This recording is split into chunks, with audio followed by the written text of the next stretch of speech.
Mama Savage. Hi there, Vitalis the Savage Queen. I am drawing Vitalis and Anubis together. These are actually Anubis original colors. So sit back and relax and enjoy.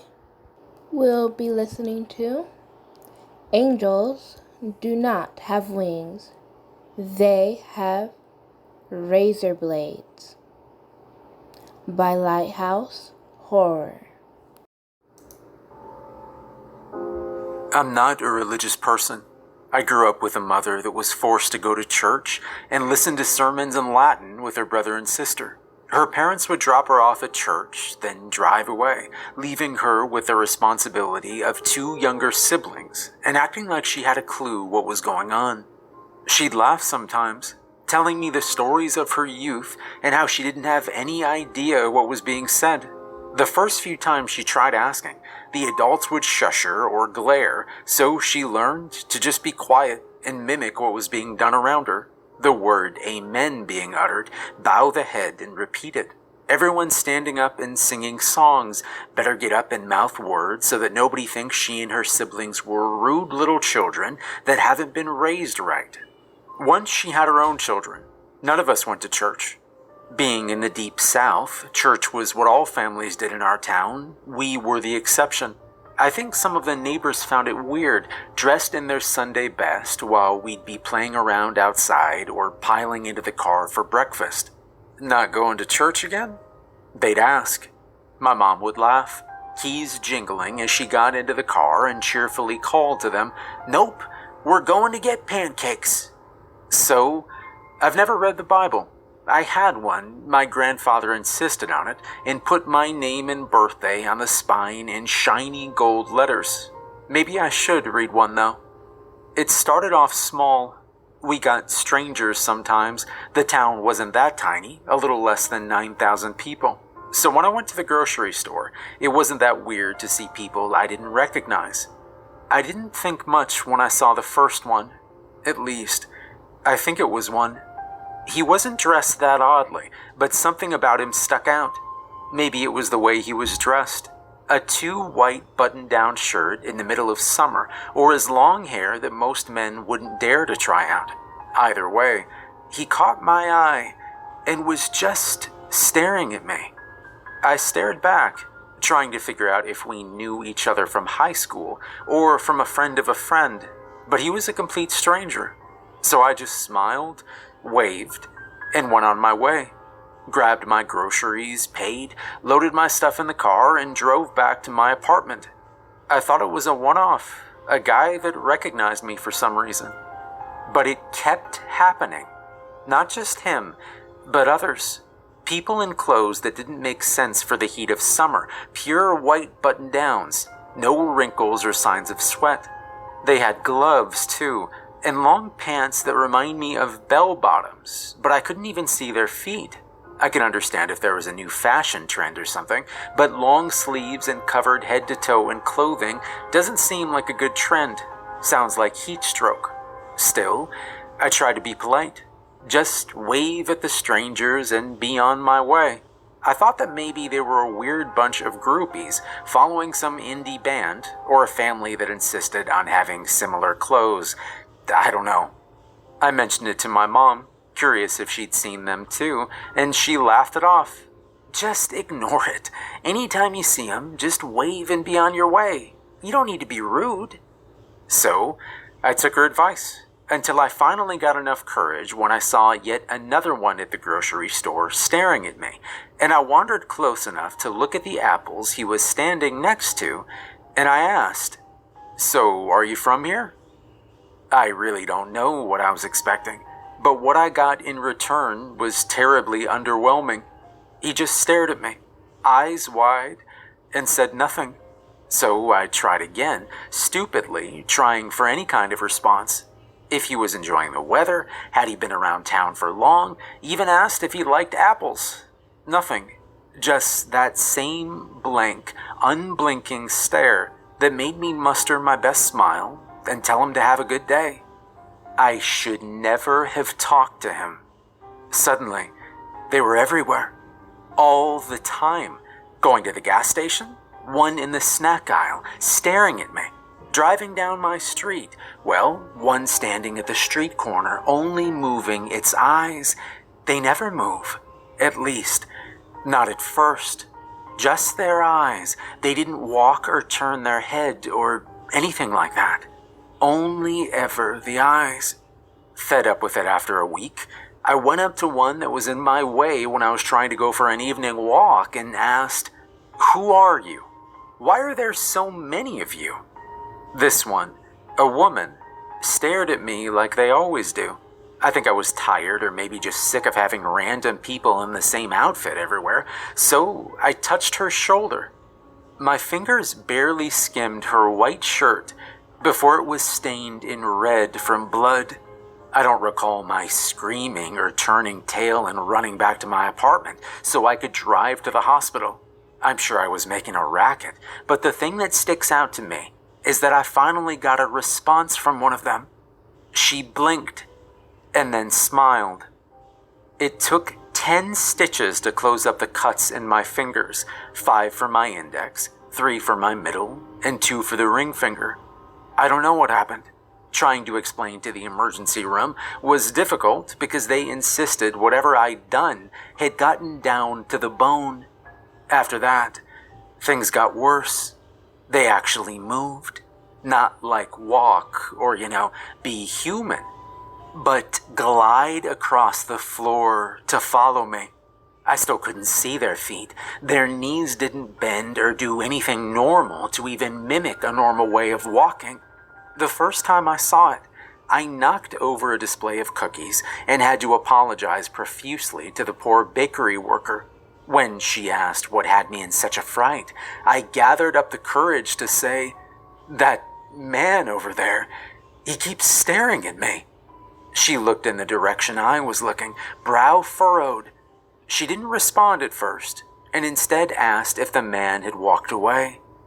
I must have looked stupid, mouth open, because he was right there, but she didn't see him. All I could do was nod my head, agree with her, and then rush out of the store. After a week of getting used to them moving, they began changing. Small things at first, their shirts looking less white and more gray. They made a strange rattling sound sometimes, a hollow, creepy sound. Their faces became more expressive. Not much, but rather than just watching with their eyes, they turned their heads or flexed their fingers. Eventually, the gloves went away, and I wish they hadn't, because they have strange hands. Their fingers are far too long, curved unnaturally, and have a sickly gray skin to them. The nails are all ripped off. Just 3 or so months ago, I thought they were a bunch of weird groupies that copied a band, or maybe some strange cult. I wish I still believed that. It was when I saw strange shadows behind them that I finally broke down and told my mom everything over the phone. My hand being cut up. That wasn't an unfortunate cooking incident. It was from them. My jumpiness and sounding like I'm close to a nervous breakdown. Yeah, I've been being followed for months now and I don't know what to do. She was quiet for a long time and I fully expected her to laugh at me, tell me I was being ridiculous or dramatic, but instead she let out a long sigh and said, "I told you, you should have just been polite." "What the hell are they?" I asked, tears running down my face as I made sure that every curtain was shut. She was quiet, oddly so, before she offered, "I don't know. Your grandfather always called them angels." "Those are not angels," I replied. "So you haven't seen them fully yet? That's good." I remember choking out a weak noise, maybe a question, but she kept going. "You should move. Somewhere nice and cold, far away from the south." "Move? What? Just pack everything up? Leave my job and apartment with no notice and go?" Go where? It doesn't matter. Far away. States and states away. Maybe even countries. Nothing was making sense, and I managed to say as much, trying to demand for answers. But all I got in response was a sigh, a tired and sad sound, before she pressed on talking like I hadn't been having a panic attack. You can try to wait it out, but I'm going to be packing up and going myself. If they're aware of you, then they'll soon be bothering me. I felt cold, throat dry, and I managed to croak out, what happens if I stay? She was silent again. This time it lasted far too long before she finally continued. Depends on them, I suppose. I don't know. But if they've already harmed you, I wouldn't be surprised if they'd like to do it again. They're strange like that. We got off the phone shortly after. She kept insisting she needed to pack and call my siblings, tell my brothers and sisters to be mindful of themselves. I wanted to try and stick it out. I didn't want to leave my home, so I tried keeping my distance from them. Anytime they drifted too close with their wide, unblinking eyes, I walked away, or in some cases ran. I thought that it wouldn't be too hard. They're slow, after all. At least until one got too close, and I couldn't quite run away. I was trying to pump gas into my car. I saw it this time, just managing to stumble back from the pump when the gasoline hose was cut and gas spilled all over the side of my car and onto the ground. 2 wings stand on the shoulders of this angel. He stares at me, head cocked to the side like a bird as the wings twitched, but they were nothing like the feathery wings of cherub paintings I'd seen online. They were huge, far too big for its lanky body and anchored to the back by blackened bones. What should have been soft feathers were twisted and gnarled bones, different colors of white, black, red and pink, some looking diseased, others looking freshly cut from an animal. I stared, mouth open, and then the wing sliced through the air and left me with a torn shirt and a bleeding stomach. I abandoned my car and ran. Someone picked me up and drove me to the hospital. The wound was superficial, the doctor said. They were cleaning it out and patching me up with bits of gauze and offering some painkillers. The moment I got home, I called my mom, even though it was 3 a.m. She listened to my jumbled account of what happened, and I ended it with a sob of, "Can I come with you?" No. She sounded so harsh and cold before she sighed and continued. "No. You go one way. I go the other. I'm heading towards Washington State." "Are you not going to tell me what state you stop in?" "It's not safe.